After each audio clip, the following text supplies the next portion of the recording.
ராகவம் கருணாகரம் முனிசேவிதம் சுரவந்திதம் ஜானகீவதனாரவிந்ததிபாஸ்கரம் குணபாசனம் வாளிசூலிகுதீஷணம் ஹனுமத்ப்ரியம் கமலேக்ஷணம் யாது தானபயங்கரம் प्रणिमामि ராகவகுஞ்சரம் राम राम नमोस्तुते जय रामचंद्र नमोस्तुते राघवेंद्र नमोस्तुते जय राघवाय नमोस्तुते देवदेव नमोस्तुते जय देवराज नमोस्तुते वासुदेव नमोस्तुते जय वरदराज नमोस्तुते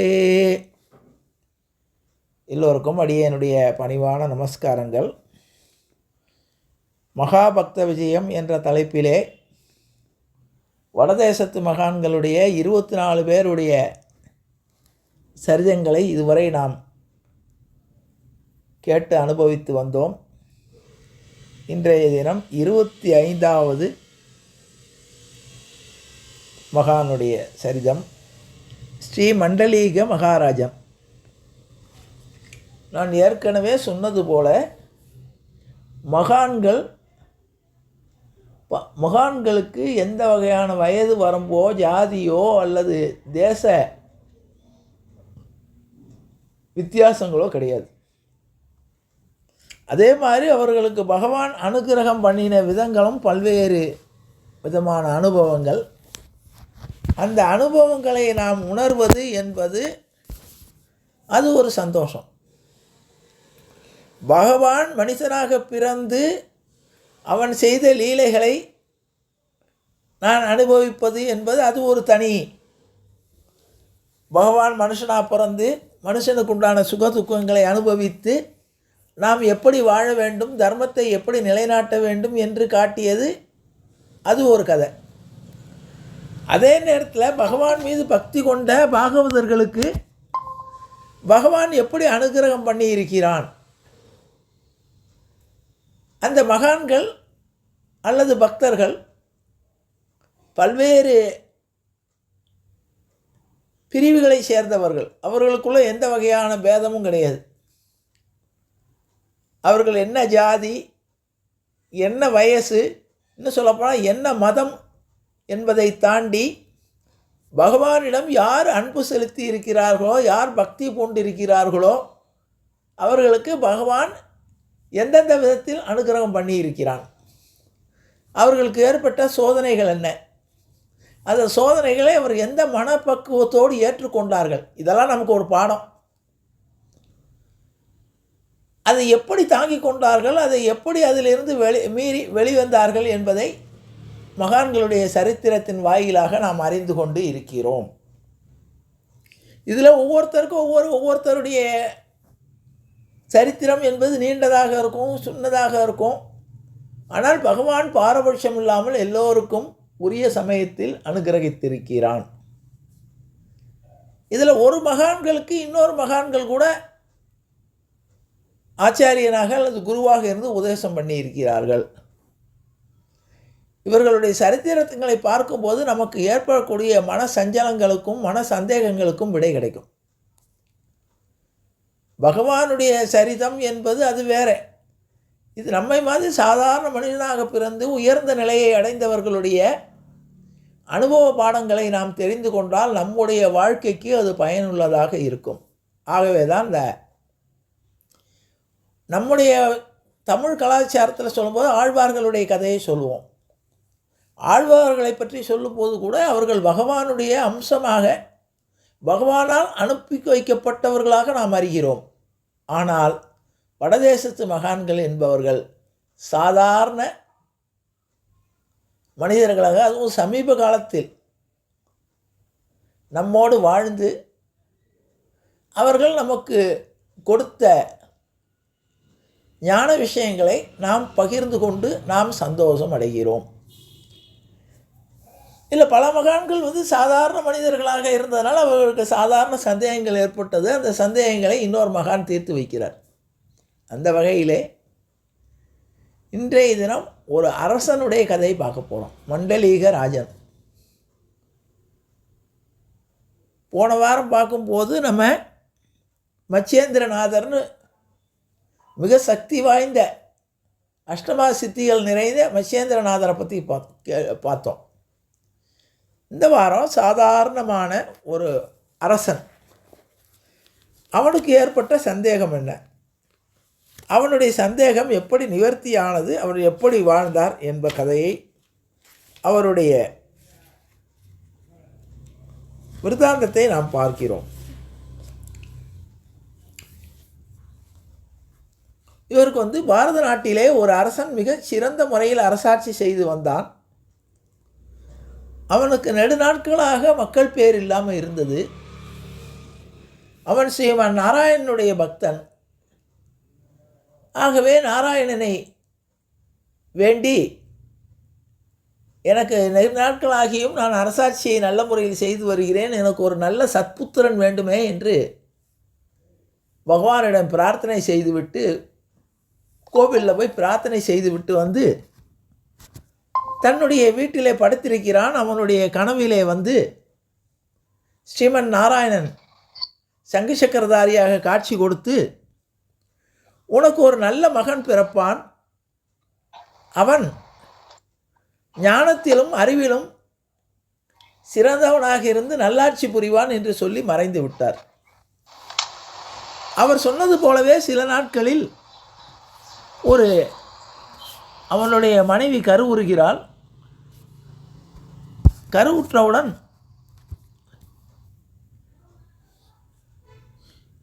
அவன் மனைவி கருவுறுகிறாள்.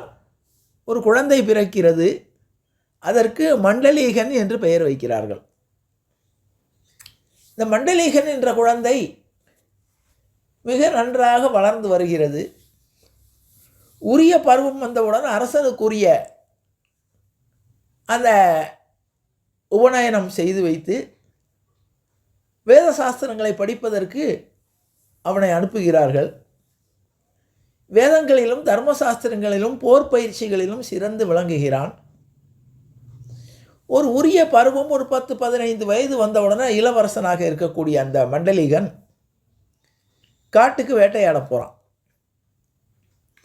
வேட்டையாட போகும்போது அங்கு ஒரு முனிவரை சந்திக்கிறான். அங்கே எந்த காலத்தில் சொன்னோம்னா காட்டில் ரிஷிகள் குடில் அமைத்து அங்கே அவர்கள்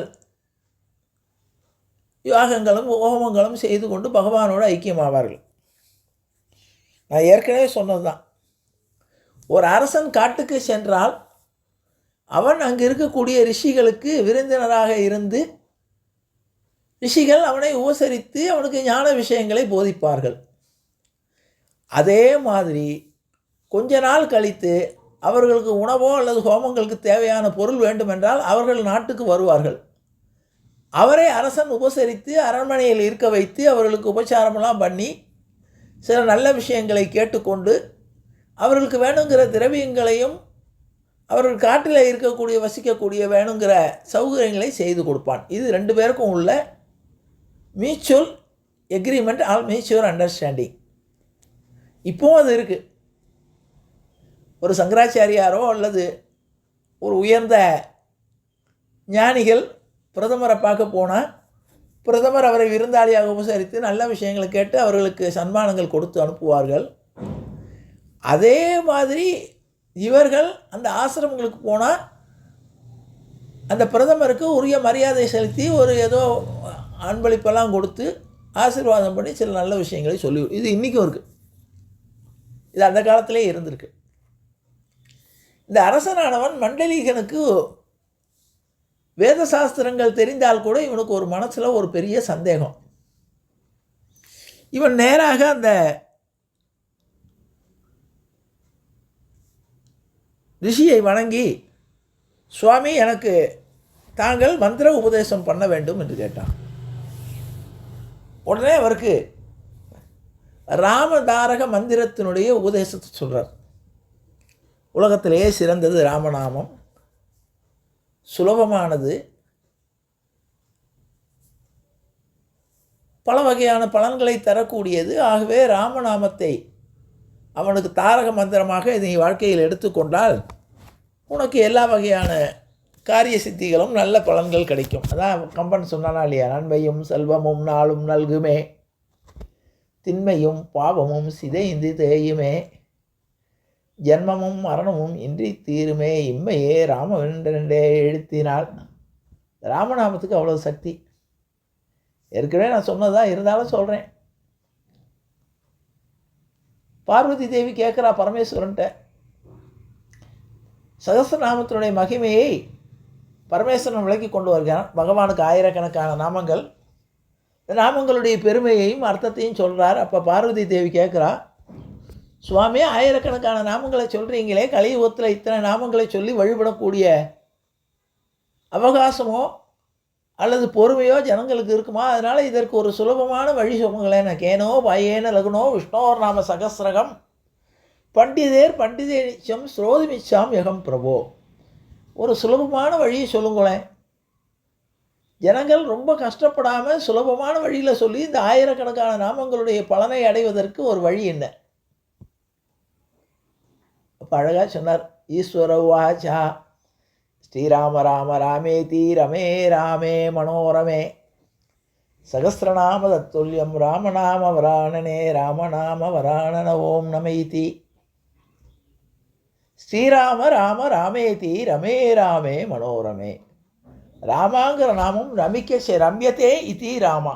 ரம்யதே அதாவது நம்மை சொல்பவர்களை கேட்பவர்களையும் ரமிக்க செய்யக்கூடியது, மனசுக்கு ஒரு சந்தோஷத்தை கொடுக்கக்கூடியது ராமநாமம். ரம்யத்தே இதி ராமா. ஸ்ரீராம ராம ராமேதி ரமே ராமே மனோரமே சகஸ்ரநாம துல்யம் ராமநாம வராணனே. ஆயிரக்கணக்கான பெருமாளுடைய நாமங்களை சொல்வதற்கும் ராமான்னு ஒரு தடவை சொல்வதற்கும் சமமாகும். அதான் சுலபமான வழின்னு சொல்கிறார். அதோடு இல்லாமல் காசியிலே நான் ராமநாமம் ஜபித்து கொண்டிருக்கிறேன். காசியிலே வரக்கூடிய ஜீவன்களுக்கு நான் கர்ணமந்திரமாக காதிலே ராமநாமத்தை சொல்கிறேன். அதனால தான் காசியில் இறந்தால் புண்ணியம்னு ஏன் சொல்கிறான்னா, காசியில் முக்தி அடையக்கூடிய ஜீவன்களுக்கு ஈஸ்வரன் அவர்களுடைய காதில் ராமநாமத்தை உபதேசம் பண்ணுகிறார். அதனால தான் காசியில் முக்தின்னு. அப்படிப்பட்ட ராமநாமத்தினுடைய பெருமையை இந்த ரிஷி மண்டலீகனுக்கு போதிக்கிறார். இப்போ நமக்கு வர்ற சந்தேகம் மண்டலீகனுக்கு வந்தது. இதுதான் இந்த கதையில் உச்சகட்டமே. இதுதான் இந்த கதையினுடைய தத்துவமே. இந்த இவருடைய மண்டலீகனுடைய சரித்திரம் நமக்கு சொல்லித்தரக்கூடிய ஒரு பாடமே இதுதான். மண்டலீகன் கேட்குறான், சுவாமி ராமா ராமா என்று நாமத்தை சொல்லுகோ என்கிறீர்களே, இந்த ராமத்தை சொல்வதனால் என்ன பயன்? எனக்கு கொஞ்சம் விளக்கமாக சொல்லணுங்கிறார். அப்போ இறைவனை பற்றி எனக்கு சொல்லுங்க. ராமன்கிறது யார்? இதை சொல்றதுனால ராமா ராமா ராமா என்று சொல்வதால் என்ன கிடைக்கும்? எந்த நிலையை நான் அடைய முடியும்? அப்போ இந்த முனிவர் உபதேசம் பண்ணுறார். பகவானை 2 வகைகளில் நாம் தெரிந்து கொள்ளலாம். ஒன்று பகவான் உருவமான நிலை. இதனால் நம்ம மனசுக்குள்ளே வாங்கிக்கணும். இதுதான் பக்தியுடைய மேம்பட்ட நிலைங்கிறது. அதாவது இது மண்டலிகன் மூலமாக நமக்கு கிடைக்கக்கூடிய விஷயம். பகவானை உருவத்தோடு கூடிய நிலை. இன்னொன்று உருவமற்ற பகவான். இப்போ உருவமற்றவன்கிறது என்ன? முதல்ல ஒரு உருவத்தை நாம் உருவகப்படுத்தி பகவான் ராமன்னா இப்படிப்பட்ட உருவத்தோடு இருப்பார். சாந்தமான முகம், சிரித்த முகம், கருணை பொருந்திய கண்கள், அழகான வாய் அப்படின்னு ஒரு உருவம். அடுத்தது எல்லா பொருள்கள்லேயும் பகவான் இருக்கான்ங்கிறதை உணர்தல். இது கண்ணிலையும் மனசுலையும் தெரியக்கூடிய காட்சி உருவம்ங்கிறது. உருவம் இல்லாதது என்பது உணர்தல். பகவான் எல்லாத்திலையும் இருக்கான். அந்த உணர்வு ஏற்பட்டால் உருவத்தை பற்றியே கவலைப்படாது. ஒரு உதாரணம் சொன்னால் காற்று இருக்குது, காற்றுக்கு உருவம் கிடையாது. ஆனால் காற்று எல்லா இடத்திலும் இருக்கிறது என்பதை நாம் உணர்கிறோம். அப்போ காற்றை பார்க்கணுங்கிற அவசியம் இல்லை. யாராவது காற்றை பார்க்குறோமா, நான் மூச்சு விட்றேனான்னு பார்க்குறோமா? கிடையாது. அது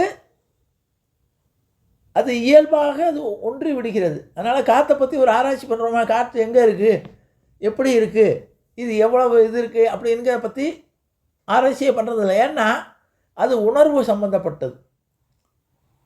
அதில் ஆராய்ச்சியே தேவையில்லை. காற்றுன்னு ஒன்று இருக்குது, அவ்வளோதான். அது இருக்கிறதுனால தான் நம்ம உயிர் வாழ்கிறோம். அந்த காற்று எங்கே இருக்குது? எல்லா இடத்துலையும் இருக்குது. வேணால் ஒரு இடத்துல கூட இருக்கும், குறைய இருக்கும். அதனுடைய வீரியம் வேணால் கூட குறைய இருக்குமே, ஆனால் காற்றுன்னு ஒன்று இருக்குது என்று விளக்குகிறார். அப்போ இன்னும் எனக்கு புரியலையே சுவாமிங்கிறான். அப்புறம் தெளிவாக சொல்கிறார். அதுக்கு ஒரு உதாரணம் சொல்கிறார். இப்போ பால்னு ஒன்று இருக்குது. பால்ன உடனே நமக்கு என்ன தோணுகிறது? அந்த உருவம் தோணுறது வெள்ளையாக இருக்கும். பால்னா வெள்ளையாக இருக்கும், திரவ வடிவத்தில் இருக்கும். இதான் பாலுக்கு தத்துவம். முதல்ல பாலை பற்றி தெரிஞ்சுக்கணும்னா, பால் வெள்ளை நிறம், அதனுடைய உருவம் எப்படி இருக்கும்? திரவ வடிவத்தில் இருக்கும். சரி, அடுத்த நிலை, பாலை குடிக்கிறோம். குடித்த உடனே உணர்கிறோம். என்ன உணர்கிறோம்? பால் ருசியாக இருக்கும். உணர்ந்த உடனே, பால்னு நினைச்ச உடனே அதனுடைய ருசி நமக்கு நாக்கில் தோணிடும். அதுமாதிரி ஒரு வேப்பங்காய், வேப்பங்காய்னு சொன்ன உடனே நமக்கு என்ன நினைவு வரும்? கசப்பு நினைவுக்கு வந்துடும். அது சாப்பிடவே வேண்டாம். ஏன்னா ஒரு தடவை வேப்பங்காயை கடித்து பார்த்து விட்டால் அடுத்த தடவை வேப்பங்காய்ங்கிற உருவம் நமக்கு தோணுச்சுன்னா, கசப்பு அதனுடைய சுவை நமக்கு தற்செயலாகவே தோணிடும். சரி, இது ரெண்டாவது. இந்த பால்ங்கிறது உணர்தல். இப்போ முதல்ல பெயர், பெயருக்கு ஏற்ற உருவம், உருவத்துக்கு அடுத்த உணர்வு, அப்புறம் நான்காவது நிலை அதை உணர்ந்ததுக்கப்புறம் ஏற்படக்கூடிய ஆனந்தம் அல்லது துன்பம். இப்போ பாலை சாப்பிட்ட உடனே நமக்கு பால் சுவையாக இருக்கிறது என்ற உணர்வு ஏற்படுகிறது. உணர்வு ஏற்பட்ட உடனே நமக்குள்ள அதில் ஒரு ஆனந்தம் ஏற்படுகிறது, ஒரு சந்தோஷம், ஒரு திருப்தி. இது அப்படியே பகவானுக்கு சொல்கிறார். கடவுள் என்பவனை முதலில் நீ ஒரு உருவமாக நினைத்துக்கொள். அப்போ அதுக்கு ஒரு பெயர் பால்னு வச்சுருக்கோம். வெள்ளைக்காரன் என்ன சொல்லுவான்? மில்க்குமா. எதுவரை? அதை பார்க்கும் வரை. ஒரு தமிழன் அதை பார்த்தான்னா பால்னு சொல்லுவான், வெள்ளைக்காரன் அதை பார்த்தான்னா மில்க்குமா, ஒரு ஹிந்திக்காரன் பார்த்தான்னா தூத்துமா. பொருளுக்கு பெயர் வேறு. தூத்துனாலும் மில்க்குனாலும் பால்னு சொன்னாலும் பொருள் ஒன்று தான், பெயர் மாறுபடுகிறது. இறைவன் அப்படித்தான். அவனுக்கு பெயர் மாறுபடுகிறது, ஆனால் அவனுடைய உருவம் ஒன்று தான், ஏதோ ஒரு உருவம். சரி, அந்த உருவத்தை இவன் அனுபவிக்கிறான், ருசிக்கிறான். ருசிக்கிற உடனே, அந்த பாலை சாப்பிட்ட உடனே இவனுக்கு ஒரு வகையான உணர்வு ஏற்படுகிறது. அது எல்லாருக்கும் ஒன்று தான். வெள்ளைக்காரன் சாப்பிட்டாலும் சரி, ஹிந்திக்காரன் சாப்பிட்டாலும் சரி. ஏன்னா பாலினுடைய பெயரை மாற்றினாலும் அல்லது அதனுடைய குணம் மாறாது. அது ஒரு வகையான உணர்வை கொடுக்கிறது. 3 பேருக்கும் ஒரு சந்தோஷத்தை கொடுக்கிறது. கொடுத்ததுக்கப்புறம் அதை சாப்பிட்டவுடன் அது ஒவ்வொருவருக்கும் ஒவ்வொரு வகையான உணர்வை ஏற்படுகிறது.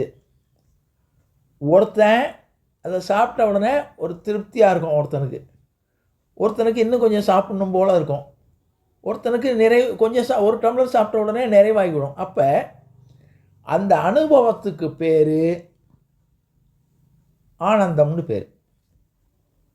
பகவான் சொல்கிறார், அவர் அந்த குருநாதர் சொல்கிறார், சத்து சித்து ஆனந்தம். அதனால தான் சச்சிதானந்தம்னு பேர். இறைவனை உணரக்கூடிய நிலைக்கு சத்து சித்து ஆனந்தம். சத்து என்றால் உண்மை, சித்து என்றால் அதனுடைய செயல்பாடு, ஆனந்தம் என்பது அதனால் ஏற்படக்கூடிய விளைவு. இப்போ மூணையும் யோசிங்க. பால்ங்கிறது சத்துங்கிறது உண்மை, உண்மை பொருள், அது இருக்குது, பால்னு ஒன்று இருக்குது. சித்து அதனுடைய செயல்பாடு, அதனுடைய ருசி அல்லது அதனுடைய தன்மை, அதை பருகுவதால் ஏற்படக்கூடிய ஆனந்தம் சச்சிதானந்தம். அந்த சச்சிதானந்தம்ங்கிற நிலைக்கு போயாச்சுன்னா இவன் அதனுடைய பேரை பற்றியோ எது பால்னு சொன்ன உடனே அல்லது பாலை பார்த்த உடனே, பால்னு சொன்னாலும் சரி அல்லது பாலை பார்த்த உடனே இவனுக்கு அதனுடைய ருசியும் அதனால் கிடைக்கக்கூடிய சந்தோஷமும் இவன் மனசில் சாப்பிடாமே வந்துடும் இல்லையா? சில பொருளை பார்த்தோன்னா நமக்கு நாக்கில் எச்சில் வரும், சாப்பிடணும் போல், சாப்பிட்டது மாதிரியே இருக்கும். ஒரு சில பொருள் மாங்காய் இருக்குன்னா மாங்காய் ஒரு புளிப்பான சுவை, அதை சாப்பிட்டால் எச்சில் ஊறும். ஆனால் மாங்காயை பார்த்த உடனே எச்சில் ஊறும், சாப்பிட்ட மாதிரியே. அப்போ சில பொருள்களை பார்த்த உடனே நமக்கு அதில் சாப்பிட்ட திருப்தி கிடைக்கணும். அது மாதிரி இறைவனை நீ முதல் நிலையில் தான் நீ நாமஸ்மரணம், ராமநாம மந்திரத்தை சொல்லும்போது சொல்கிறார், இது முதல் நிலையிலே நீ நாமத்தை சொல்லி மனதில் ராமன்னா உடனே ராமன்னு நினச்ச உடனே நமக்கு என்ன தோணுறது? ஒரு கருணையான முகம், கருணையான பார்வை, அவனுடைய உதட்டில் ஒரு புன்னகை, இதெல்லாம் ராமன்னு சொன்ன உடனே ரம்யத்தே இதி ராமா. அடுத்தது ராமன்கிற பேரை சொல்லி நாம் அனுபவிக்கும் போது அதனுடைய ருசியானது எந்த ருசித்தே ராமா ஏமி ருசித்தே ராமான்னு சொல்லி தியாகராஜர் பாடுவார். இந்த ராமத்தை சொல்லும் போதே நமக்கு ருசி உண்டாகும். அதே மாதிரி எல்லா கடவுளுக்கும், ஒவ்வொரு கடவுளுக்கும் நீ என்ன பேரை சொன்னாலும் அந்த பேருக்கு தகுந்த மாதிரி கடவுள். இப்போ காளி அப்படின்னு நினச்சோன்னா ஒரு உக்கிரகமான தோற்றம், ஆஞ்சநேயர்னு தோற்ற உடனே கனிவான தோற்றம் தோணாது, ஒரு வீரம், கம்பீரம், ஒரு பணிவு. முருகன்னு சொன்ன உடனே ஒரு அழகு, ஒரு குழந்தைக்குண்டான ஒரு தன்மை எல்லாம் தெரியும். மகாலட்சுமின்னு சொன்ன உடனே நினச்ச உடனே நமக்கு என்ன தோணுறது? ஒரு செல்வ செழிப்பு, ஒரு அலங்காரம், ஒரு அதன் மீது ஒரு ஈடுபாடு. அப்போ ஒவ்வொரு பேருக்கும் அந்த மாதிரி ஒரு குணாதிசயங்கள் உண்டு. அந்த குணாதிசயங்களை அந்த அனுபவத்துக்கு தகுந்த சரஸ்வதின்னு நினச்சோன்னா உடனே ஒரு ஞானம் தோணுறது. அப்போ அந்த பெயரால் கிடைக்கக்கூடிய அனுபவம், அனுபவத்தால் கிடைக்கக்கூடிய உச்சநிலை, இதை பற்றி விளக்கம் சொல்றார். அப்போ முதல் நிலையில் நாம் பெயரை ஸ்மரணம் பண்ணணும், நாமஸ்மரணம். நாமஸ்மரணம் ஆன உடனே அடுத்த நிலைக்கு என்ன ஆகுதுன்னா அதனுடைய உருவம் நம்முடைய மனசில் பதிஞ்சிடும். ராமா ராமா ராமா ராமான்னு சொல்லக்கூட ராமனுடைய காருண்யமான முகம், ராமனுடைய இதுவும் குறைஞ்சிடும். பதிஞ்ச உடனே அதனால் நமக்கு ஏற்படக்கூடிய உணர்வு என்ன உணர்வு? நாம் எல்லாரிடத்திலும் ராமன் மாதிரி அன்பு காட்ட வேண்டும்,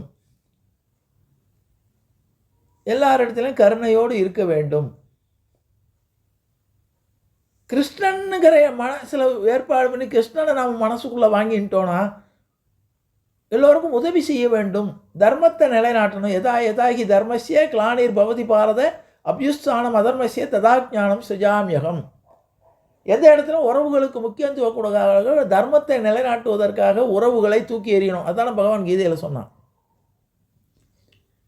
இப்போ அந்த மாதிரி எந்த இதை ஏற்றுக்கொள்கிறோமோ அதனுடைய மனப்பக்குவம் நமக்கு வந்துவிடும், அந்த உணர்வு வந்துவிடும். எப்படி பால்னு நினச்ச உடனே அதனுடைய ருசி நமக்கு நாக்கிலே ஏற்படுகிறதோ, உணர்விலே ஏற்படுகிறதோ, அதே மாதிரி எந்த கடவுளை எந்த உருவத்தில் நாம் நேசிக்கிறோமோ அது வந்துடும். அடுத்தாற்போல் மூன்றாவது நிலை, எல்லா இடத்திலும் எப்படி காற்றை எல்லா இடத்துலையும் இருக்குன்னு உணர்கிறோமோ அதுமாதிரி பகவான் எல்லோருக்குள்ளும் இருக்கிறான், எல்லா இடத்திலும் இருக்கிறான்ங்கிற நிலை வந்ததுன்னா அது உச்சகட்டம். இந்த உதயஸ்மரணம் மண்டலிகராஜனுக்கு ரொம்ப சந்தோஷம். அப்போ பகவானை எந்த வடிவத்திலும் எந்த நிலையிலும் பகவானுக்கு சேவை பண்ணலாம் இல்லையா? பகவானை நாமஸ்மரணம் பண்ணணுங்கிறது இல்லை. நாமஸ்மரணம் பண்ணி பகவானுடைய அனுபவத்தை ஏற்படுத்தி விட்டால் அந்த அனுபவம் சந்தோஷங்கிறது எந்த வடிவத்திலையும் ஏற்றுக்கொள்ளலாம்னு நினச்சி கொண்டு ஊருக்கு திரும்புகிறான். திரும்பி வந்து ராஜ்யத்தை அப்பொழுது அவன் மனசில் என்ன தோணுதுன்னா, அந்த ஜனங்களுக்கு நாம் சௌகரியங்களை செய்து ஜனங்களை சந்தோஷப்படுத்தினா அதில் பகவானை பார்க்கலான்னு சொல்லி நல்லா அரசாட்சி பண்ணுறான். பஞ்சம் இல்லாமல் நேர்மையாக அரசாட்சி பண்ணுறான். நன்றாக ஜனங்கள்லாம் சந்தோஷமாக இருக்குது. கம்பன் சொல்லுவான், வன்மை இல்லையோல் வறுமை இல்லையால், பொய்மை இல்லை வாய்மை இல்லையால் பொய்மை இல்லையால்னு கம்பன் அழகாக சொல்லுவான். தசரதன் ஆண்ட நாட்டில் பஞ்சம்ங்கிறதே கிடையாது. தானம் கொடுத்தா வாங்கிக்கிறதுக்கு ஆள் இல்லை. பொய்ங்கிறதே தெரியல. எல்லாரும் சத்தியமே பேசுகிறதுனால பொய்ங்கிற வார்த்தையே அங்கே இல்லை. எல்லோரும் அறிஞர்களாக இருந்ததுனால அறிஞர்னே அங்கே கிடையாது. ஏன்னா எல்லாருமே அறிஞர்கள். அப்படி கம்பன் அழகாக சொல்லுவான் அந்த கோசல நாடு எப்படி இருந்ததுன்னு. அதே மாதிரி இந்த நாடு ரொம்ப சுபிக்ஷமாக நல்லா இருந்தது. அப்பொழுது பக்கத்து தேசத்து ராணி சுலக்ஷனான்னு ஒருத்தி, நல்ல பக்தையவ. அவள் வந்து அந்த நாட்டில் அவளை மனம் முடித்தார்கள். திருமணம் பண்ணி வைத்தவுடனே கொஞ்ச நாள் கழித்து இவர்கள் என்ன பண்ணிட்டார்கள், இவனை பெற்றவர்கள், பையன் நன்றாக நாட்டை ஆள்றான், நல்ல பக்தியோடு நல்லா இருக்கான், ஜனங்களெல்லாம் நல்லா பார்த்துக்கிறான்னு உடனே அவர்கள் தேசாந்தரம் போய்விட்டார்கள். நம்ம வானப்பிரஸ்தம் போகிறோன்னு சொல்லிட்டு பையனிடம் அரசாட்சியை ஒப்படைத்து விட்டு. இந்த சுலக்ஷனா ரொம்ப பக்தி உள்ளவ. அவள் வந்து நிறைய தான தர்மங்கள் செய்து, ஏன்னா அவளுக்கு அதில் ஈடுபாடு, கோயிலில் பூஜைகளெல்லாம் செய்து பூஜை புனஸ்காரங்களாக செய்கிறான். இந்த மண்டலீகன் ஆனவன் அதெல்லாம் கலந்துக்கல. ஏன்னா இவன் உச்ச நிலையை அடைஞ்சிட்டான். நான் ஒரு உதாரணம் சொல்லுவேன். ஏன்னா பக்தியுடைய நிலையை அடைவதற்காக நான் சில உதாரணங்களை சொல்கிறது உண்டு. முதல்ல படிக்கும்போது ஆனா ஆவனா ஈனான்னு படிப்போம். படிக்கும்போது நமக்கு ஒரு உதாரணத்துக்கு சொல்கிறேன். மதுரை அப்படின்னு முதல்ல படிக்கணும்னா ம து ரை எழுத்து கூட்டி 3 எழுத்து கூட்டி மதுரைன்னு படிப்போம். ஒரு உச்ச நிலையை அடைஞ்சதுக்கப்புறம் மா தூ ரையெல்லாம் எழுத்து கூட்டவே மாட்டோம். பார்த்த உடனே அது மதுரைன்னு தெரிஞ்சிடும். நம்ம எழுத்து கூட்டி படிக்க வேண்டியதில்லை. அதே மாதிரி மதுரை பஸ் வருது, அந்த பஸ்ஸில் மதுரைன்னு எழுதிதுன்னா மா தூ ரைன்னு எழுத்து கூட்ட மாட்டோம். பார்த்த உடனே மதுரை பஸ் நடுவோம். 12ஆம் நம்பர் பஸ்ஸை பார்த்த உடனே இது இந்த ஊருக்கு போகிற பஸ்ஸுன்னு நமக்கு தெரிஞ்சிடுது. ஏன்னா அது நமக்கு அனுபவம் முற்றலை. 12ஆம் நம்பர் பஸ்ஸு எங்கே போகுதுன்னு தெரியாதவன் கேட்பான், இந்த பஸ்ஸு எங்கே போகுதுன்னு. 12ஆம் நம்பர் பஸ்ஸு இந்த ஊருக்கு போகுதுன்னு தெரிஞ்சு கொடுத்தோன்னா அவன் யார்ட்டையும் கேட்க மாட்டான். 12ஆம் நம்பர் பஸ்ஸு வந்து ஏறிக்கோன்னு ஏறிடுவான். ஏன்னா அவனுக்கு அனுபவத்தினால இந்த 12ஆம் நம்பர் எங்கே போகும், எந்த வழியாக போகும்னு எல்லாமே அவனுக்கு தெரிஞ்சிடும். அதே மாதிரி பக்தியினுடைய நிலையில் முதல்ல எழுத்துக்குட்டி ராமா கிருஷ்ணா அப்படின்னு சொல்லுவான். அந்த உயர்ந்த அனுபவத்தை அடைந்து விட்டால் அவன் அப்புறம் ராமா கிருஷ்ணான்னு சொல்லவும் வேண்டாம். அவன் கண்ணை மூடினாவே எல்லாத்துலேயும் ராமரை பார்க்க முடியும். அதுதான் ஞானிகள்ங்கிற உச்சபட்ச நிலைமை. இந்த மண்டலிகன்கிறவன் ஜனங்களுக்கு பணிவிடை பண்ணி மக்கள் சேவையே மகேசன் சேவைன்னு வாழ்ந்துட்டான்.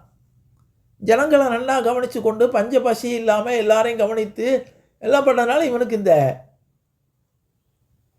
வெளி ஈடுபாடுகளில் சாமிக்கு பூஜை பண்ணுறது அல்லது இந்த இதில் ஈடுபாடு இல்லாமல் இவன் அந்த நிலையை அடைஞ்சிட்டான். ஆனால் இவளோ பிராமணர்களை கூப்பிட்டு வேத மந்திரங்களை சொல்லி சாப்பாடு போடுறது, கோயிலில் போய் பூஜை பண்ணுறது. இவன் மனசில் ஒரு கவலை, என்ன இப்படி இவர் வந்து பக்தி இல்லாமல் இருக்காரே, எப்போ பார்த்தாலும் அரசாங்க காரியத்தையே பார்த்து கொண்டு இருக்கிறாரே, எப்போ பார்த்தாலும் ஜனங்களுக்கு சாப்பாடு போடணும், ஜனங்களை நல்லபடியாக பார்த்துக்கணும் இப்படிங்கிறாரே தவிர ஒரு கோவிலுக்கு என்னோட சேர்ந்து வரமாட்டேங்கிறாரு, ஒரு ஹோமம் பண்ணால் உட்காந்துக்க மாட்டேங்கிறாரு, பூஜை பண்ணால் வரமாட்டேங்கிறாரு.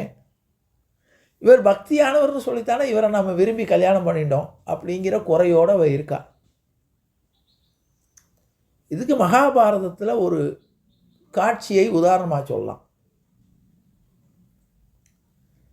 கிருஷ்ணன் அர்ஜுனன்ட்ட சொல்கிறான், அர்ஜுனா நீ இந்த கௌரவர்களை எதிர்க்கணும்னா சிவனுக்கு அவன் சிவபக்தன் அர்ஜுனன். தினசரி 3 வேளையும் சிவனுக்கு பூஜை பண்ணக்கூடிய மலர்களை வைத்து நீ சிவனிடம் போய் கைலாயத்தில் சிவனை வேண்டி பாசுபதாஸ்திரத்தை வாங்கிட்டு வா அப்படிங்கிற. சரின்னு சொல்லி பாசுபதாஸ்திரம் வாங்குவதற்காக கைலாசத்தை நோக்கி அர்ஜுனன் போகிறான். அர்ஜுனன் போய் கொண்டு இருக்கும்போது கைலாசத்தில் போகக்கூடிய வழியிலே இந்த பூதகணங்களெல்லாம் கூடை கூடையாக பூவை கொண்டு வந்து ஒரு இடத்துல கொட்டுகிறார்கள். அப்போ இந்த பூதகணங்களை பார்த்து அர்ஜுனன் கேட்குறான், நீங்கள்லாம் என்ன இந்த பூவாக கொண்டு வந்து கொட்டுறீங்களே, அது வாடின பூ. அது சொல்கிற ஒரு பக்தன் தினசரி எல்லா வகையான பூக்களாலும் சிவபெருமானை அர்ச்சனை பண்ணி பூஜை பண்ணுறான். ஆகவே அவனுக்கு அவர் கொட்டிய மலர்களெல்லாம் சிவனுடைய காலடியில் குமிஞ்சு போயிருக்கு. அதெல்லாம் எடுத்து கொண்டு வந்து கொட்டுறோம் தினசரி. இப்போ கேட்குறான், இவனுக்கு என்னன்னு கேட்டால், நம்ம தான் சிவபக்தன், நம்ம 3 வேளையும் சிவனுக்கு பூஜை பண்ணுறோம், தவறாமல் பண்ணுறோம். ஆகவே அப்போ அந்த பக்தன் யாருன்னு கேட்குறான். உங்களுக்கு தெரியாதா, அவன் பேர் பீமசேனன்னு பேர் அப்படின்னு. பீமசேனனா? யார் அந்த பீமன் அப்படின்னு? இது கூட தெரியாமல் இருக்கீங்களே, தர்மபுத்திரனுடைய தம்பி பீமன். எனக்கு ஒரே ஆச்சரியம். ஏன்னா பீமன் ஒரு நாள் கூட பூஜை பண்ணி பார்த்ததே இல்லை அர்ஜுனன். எப்போ பார்த்தாலும் அவனுக்கு சாப்பாடு, சண்டை. அவனுடைய நாட்டம் பூரா தினசரி நல்லா சாப்பிட வேண்டியது, சமைக்க வேண்டியது, வயிறார சாப்பிட வேண்டியது. எப்படா யுத்தம் நடக்கும், யுத்த பயிற்சி பண்ண வேண்டியது. அவன் ஒரு நாள் கூட பூஜை பண்ணி பார்த்ததே கிடையாது அர்ஜுனன். பாசுபதாஸ்திரத்தை வாங்கிட்டு வந்துடுறான். வந்த உடனே கிருஷ்ணன் கேட்குறான், பாசுபதாஸ்திரம் வாங்கினீங்கன்னா வாங்கிட்டு வந்த கதையெல்லாம் சொல்கிறான். ஆனால் அது ஒரு பெரிய கதை. அப்போ கிருஷ்ணன்ட்ட, அப்போ எனக்கு ஒரு சந்தேகம் கிருஷ்ணானா, என்ன, என்னுடைய அண்ணன் பீமன் இருக்கானே, அவன் ஒரு நாள் கூட பூஜை பண்ணி நான் பார்த்ததே கிடையாது. எப்போ பார்த்தாலும் சாப்பாடு ருசியாக சாப்பிடணும், வயிறு நிறைய சாப்பிடணும், நன்றாக சாப்பிடணும். அதை விட்டால் கதையில் பயிற்சி, மல்யுத்த பயிற்சி, இதில் தான் இருந்தான். அவன் எப்போ பூஜை பண்ணுறான்னே நான் பார்த்ததே கிடையாது. ஆனால் நான் கைலாசத்தில் போகும்போது சிவபெருமானுடைய காலடியில் எல்லா வகையான உலகத்தில் உள்ள அத்தனை மலர்களும் கொட்டி பூஜை பண்ணியதாக சொல்லி அந்த கூடை கூடையாக அது பூதகணங்கள் கொண்டு வெளியில் கொட்டினது. என்னன்னு கேட்டால் பீமசேனன் பண்ணின பூஜையுடைய பூக்கள்னு. இது எப்படி சுவாமி அப்படின்னு கேட்டான் கிருஷ்ணன்ட்ட. கிருஷ்ணன் சொன்னான், நீ உடலை வருத்தி பகவானுக்கு நீ பூஜை பண்ணுற, ஏதோ உனக்கு கிடைத்த பூக்களை வச்சு. அவன் மனசால் ஒரு க்ஷணம் உட்கார்ந்தா கூட சிவபெருமானை நினைத்து அவன் போய் பூவெல்லாம் பருங்கி கொண்டு வரல. ஒவ்வொரு இடத்துலையும் தன்னுடைய மானசீகமாக அவன் உணர்ந்து பூஜை பண்ணான். அந்த மலர்கள் அவன்கிட்ட போய் பெருமாள் ஈஸ்வரன் அதை ஏற்றுக்கொண்டார்னான். இதை உதாரணமாக இங்கு காட்டுகிறார்கள். அப்போ உடலை வருத்தி பூஜை செய்யணுங்கிறது இல்லை, மனசால பகவானை நினைத்து கொண்டு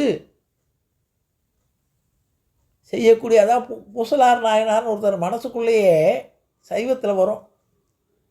பூசலார் நாயனார்னு அவர் மனசுக்குள்ளேயே கோயிலை கட்டிட்டார் பெருமாளுக்கு, சிவனுக்கு கோவிலை கட்டி மந்திரம் சொல்லி எல்லாம் மனசுக்குள்ளே எல்லாம் முடிச்சிட்டார். அவர் எல்லாம் மனசுக்குள்ளே ஒவ்வொரு நாளாக ஒவ்வொரு செங்கலாக வச்சு கோயில் கட்டிட்டார். நாளைக்கு கும்பாபிஷேகம்னு தேதி முடிவு பண்ணிட்டார். அரசனும் கும்பாபிஷேகம் பண்ணுறதுக்கு உண்மையிலேயே கோயில் கட்டி கும்பாபிஷேகம் பண்ணுறார். அரசனுடைய கனவுல சிவன் சொல்கிறார், நீ தேதியை மாற்றி வையினர்.